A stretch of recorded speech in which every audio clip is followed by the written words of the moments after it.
আসসালামু আলাইকুম রহমতুল্লাহি ওবরাকাতুহ। হ্যালো মুসলিম ভাই বোনেরা, লার্নিং কোরআন চ্যানেলের 28তম পার্টে আমি আপনাদেরকে শিখাবো নুরানি কায়দার 19 নম্বর পেজ থেকে। আপনারাও আমার সঙ্গে পড়েন।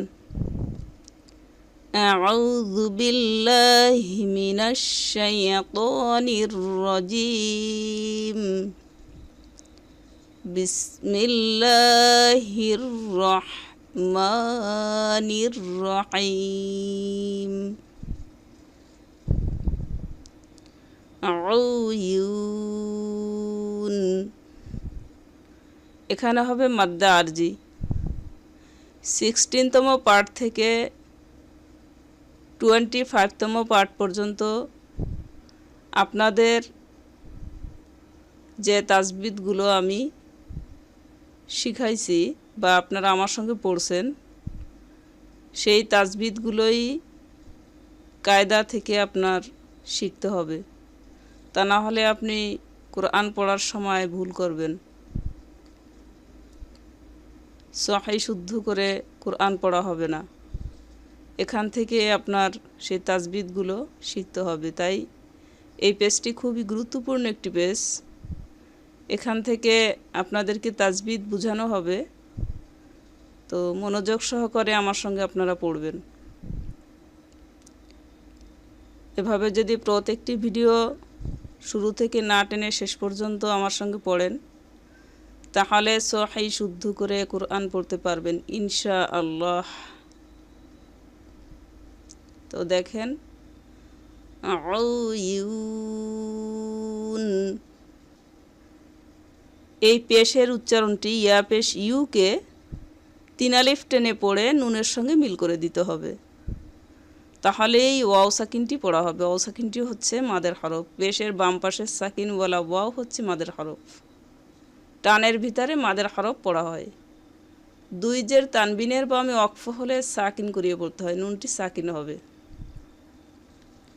আউয়ুন,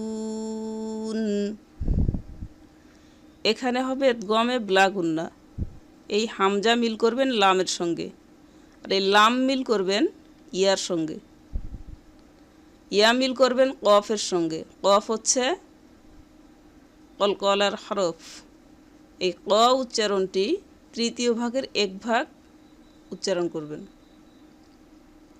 এই নুন পড়া যাবে না, এই নুনও পড়া যাবে না। আল্লাইয়াকদির,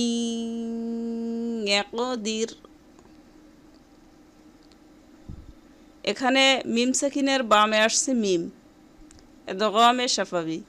এই মিমের উপর মনে মনে একটি তাসদিদ দিয়ে আপনার পড়তে হবে। এই হা দিয়ে যখন মিমের সঙ্গে মিল করবেন, তখন সেই মনে মনে তাসদিদটি পড়া হবে, আর এই জেরটি পড়া হবে না। জের দিয়ে আবার মিল করবেন এই লামের সঙ্গে। দাল মিল করবেন কার সঙ্গে? নুনের সঙ্গে। নুন সাকিনের বামে আসছে হা, এটা হচ্ছে ইজেহারের হরফ। ইজেহার মানে স্পষ্ট করিয়ে পড়া। আর ইজেহারের হরফ যখন নুন সাকিন ও তানবিনের বামে আসবে, তখন বাদ দেওয়া যাবে না, নুন সাকিন ও তানবিনকে পড়তে হবে।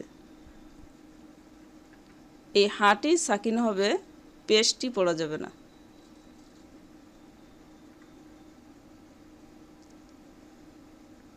এই রটি হচ্ছে দগামে ব্লা গুন্নার হরফ, তাই নুনটি পড়া যাবে না, গুন্না ব্যতীত মিল করতে হবে। মির রব্বিহিম মিল্লাদুন,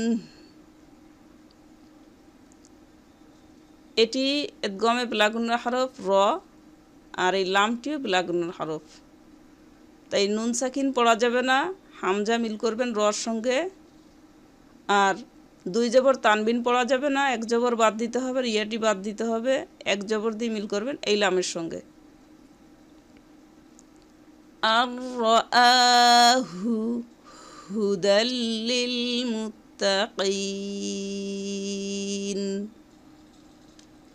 এখানে 2টা তা, একটার উপর সাকিন আসছে আর একটার উপর তাসদিদ আসছে। একই নামের 2টি হরফ, এটাকে বলা হয় ইদগামে মিসলাইন। এই হা দিয়ে মিল করবেন এই তাসদীদযুক্ত তার সঙ্গে প্রথমে সাকিনের ন্যায়, দ্বিতীয়বার হরকত।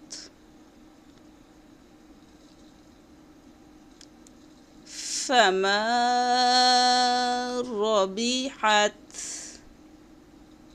রবিহাত তিজারতুহুম।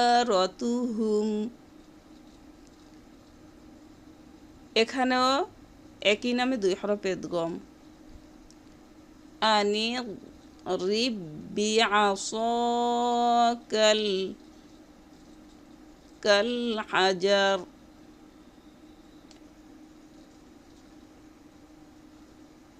এখানে একই মাখরজে 2 হরফে ইদগাম। এটা হচ্ছে ইদগামে মুতাজানিস আইন। এই লাম দিয়ে তার সঙ্গে মিল করবেন, এই লাম দিয়ে এই তর সঙ্গে মিল করবেন। এখানে এটি হচ্ছে ইদগামে মুতাজানিস আইন, মানে একই মাখরজে 2 হরফে ইদগাম আসছে, তার উপর সাকিন আসছে, তর উপরে তাসদিদ আসছে। তো আপনি এই লাম দিয়ে মিল করবেন তাসদীদযুক্ত হরফের সঙ্গে, তবে তায়ের ন্যায়। প্রথমে তায়ের ন্যায় উচ্চারণ হবে, কারণ তাটা হচ্ছে মাহমুসার হরফ, নরম হবে, বাতাস চালু হবে। আর তটি হচ্ছে মুস্তালি আর হরফ, এটা মোটা হবে এবং বাতাস বন্ধ থাকবে। আর গোলতার বামে অক্ফ হইলে হাঁ করিয়ে পড়তে হয়। 2 নক্তাও পড়া যাবে না, 2 পেশও পড়া যাবে না। ওয়াকালাত তাইফা। এখানে এটাও ইদগামে মুতাজানিস আইন। তো এখানে জালের মাখরজ হলো জিহ্বার আগার সামনের উপরে 2 দাঁতের আগার সঙ্গে লাগাইয়া এবং ঠোঁট ছড়িয়ে রাখতে হবে। আর জর মাখরজ হলো জিহ্বার আগার সামনের উপরে 2 দাঁতের পেট ও আগার সঙ্গে লাগাইয়া। তো প্রথমে আপনি জিহ্বার আগার সামনের উপরে 2 দাঁতের আগার সঙ্গে মিল করবেন, দ্বিতীয়বার জিহ্বার আগার সামনের উপরে 2 দাঁতের পেট ও আগার সঙ্গে মিল করবেন এবং ঠোঁট প্রথমে ছড়িয়ে রাখবেন, দ্বিতীয়বার ঠোঁট স্বাভাবিকভাবে রাখবেন।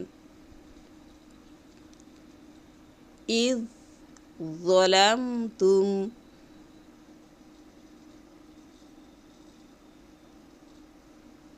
উজিবাত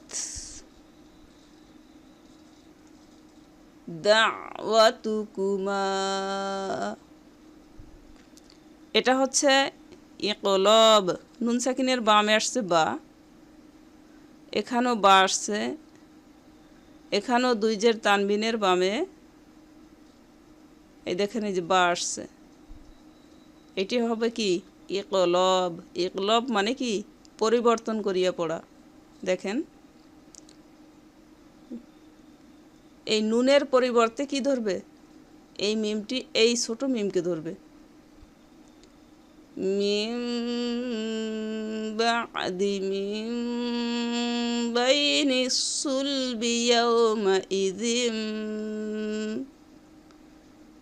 ইয়াউমাইযিম বিজাহান্নাম।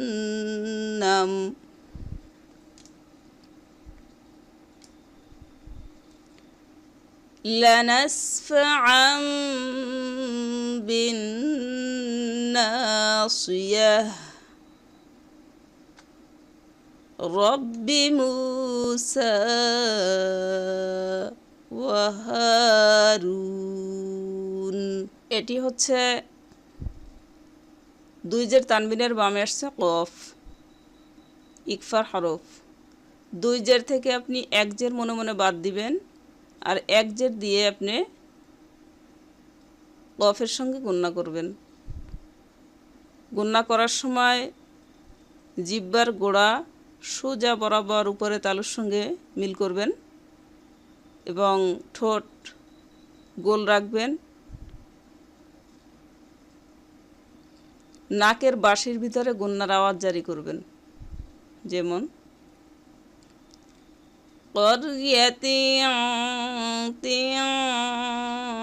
কুরবানা, রিজ কল্লাকুম। এখানে আসছে ইকফার হরফ ফা। ফায়ের মাখরাজ হলো সামনের উপরের দুই দাঁত নিচের ঠোঁটের পেটের উপরে মিল করতে হবে। দুই জের থেকে এক জের বাদ দিবেন আর এক জের দিয়ে গুন্না করবেন। নাকের বাঁশির ভিতরে গুন্নার আওয়াজ জারি করবেন আর উপরের দাঁত নিচের ঠোঁটের সাথে মিলাই রাখবেন। দেখেন মিরয়াতিন ফিরআউনা যিল আওতাদ। এটি হচ্ছে আল্লালাম। আল্লালামের ডানে যদি জবর আসে অথবা পেশ আসে তাহলে এই জবর দিয়ে বা পেশ দিয়ে যদি মিল করেন তাহলে মাঝখানের লামটাকে ল বলবেন, আর জের দিয়ে যখন মিল করবেন তখন মাঝখানের লামটাকে লা বলতে হবে। দেখেন এটি হচ্ছে লাম আলিফ। এটা জবর আসুক বা পেশ এখানে পাতলা করে পড়তে হবে, লা হবে। আল্লাহু লিল্লাহি রাসূলিল্লাহ আল্লা তা'বুদু ইল্লাল্লাহ। এটাও আল্লালাম। আল্লাহুম্মা গফিরলি ওয়ারহামনি। আলহামদুলিল্লাহ। আশা করছি আপনারাও আমার সঙ্গে পড়ছেন।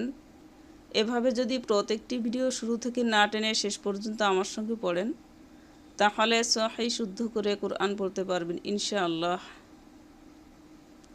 আর ভিডিওটাতে একটি লাইক দিবেন।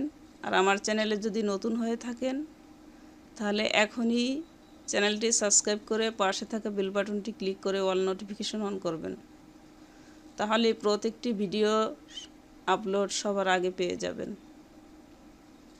আর সরাসরি শিক্ষকের থেকে শিখতে কল করুন এই নাম্বারে 01300520973। এই নাম্বারে হোয়াটসঅ্যাপ ইমো পাবেন। এটা আমার স্কাইপ নেম। আপনাদের জন্য দোয়া রইল, আপনারা আমার জন্য দোয়া করবেন, আমার সালাম নেবেন। আসসালামু আলাইকুম ওয়া রাহমাতুল্লাহি ওয়া বারাকাতুহু।